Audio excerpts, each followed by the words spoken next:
Ronald Reagan fashioned his political career and his presidency around three things: lower taxes, smaller government, strong defense.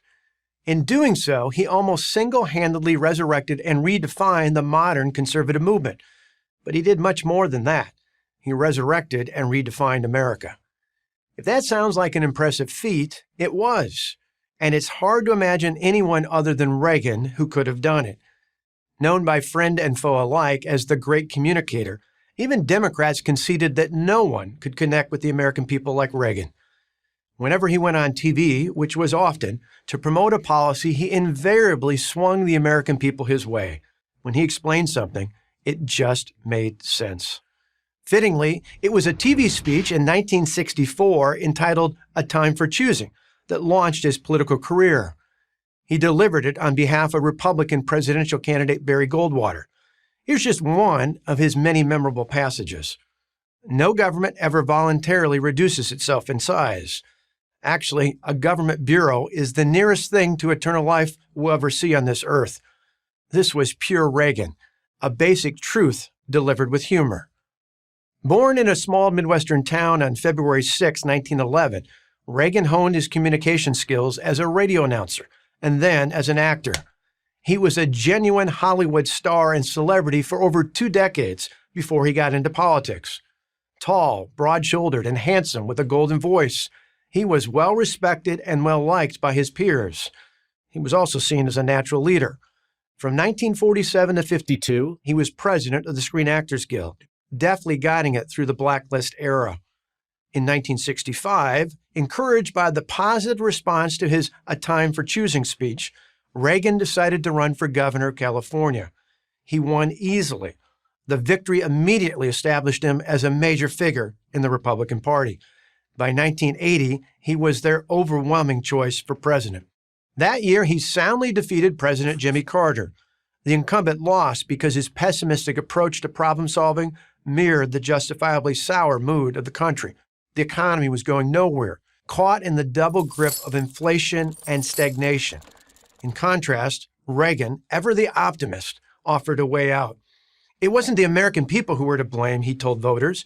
It was the government. Reagan would get it out of the way. He would lower taxes and cut red tape. He did both. The media dismissed his plan, calling it Reaganomics, but it worked.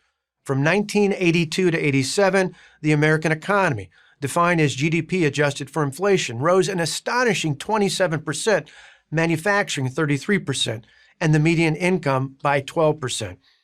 An estimated 20 million new jobs were created.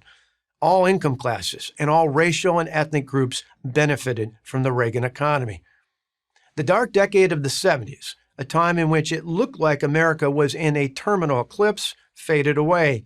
It was, as Reagan put it during his 1984 re-election campaign, morning in America again. Every bit as transformational as his work on the economy was his approach to foreign policy, specifically the Soviet Union. It's easy to forget, but when Reagan came to office in 1981, Soviet-style communism appeared to be as strong, if not stronger, than American-style democracy. Whereas Reagan's predecessor had taken a we-just-need-to-get-along approach, Reagan saw it much differently. He didn't mince words. In March of 1983, he called the Soviet Union an evil empire. The media and Democrats wailed that the phrase was reckless, but it was typical Reagan. Simple, clear, and true. What else do you call a totalitarian system that had deprived millions of people across the globe of their freedom? When asked what his strategy was for fighting the Cold War, Reagan replied, "We win, they lose." It wasn't just a glib line. He meant it. He expanded the U.S. defense budget to unprecedented levels, in part to develop a ballistic missile shield his critics dubbed Star Wars. The strategy was to pressure the Soviets to try and keep up, which he knew they couldn't. He was right. They didn't have the money or the technology. Soviet Premier Mikhail Gorbachev did all he could to pressure Reagan to drop it, but he would not budge. To drive home his point, Reagan went to the Berlin Wall, a symbol of communist oppression, and delivered one of his most famous lines, "Mr. Gorbachev, tear down this wall." By the end of the decade, a year after Reagan left office, the Soviet Union collapsed, an outcome no one could have imagined, except possibly Reagan himself. There are many reasons why this happened, but no one played a bigger role than our 40th president. We won. They lost. Before the Reagan era, Americans were depressed and uncertain. By the end of it, they were optimistic and confident. Reagan had stuck to his formula: lower taxes, less government, strong defense. It worked, and it still does today.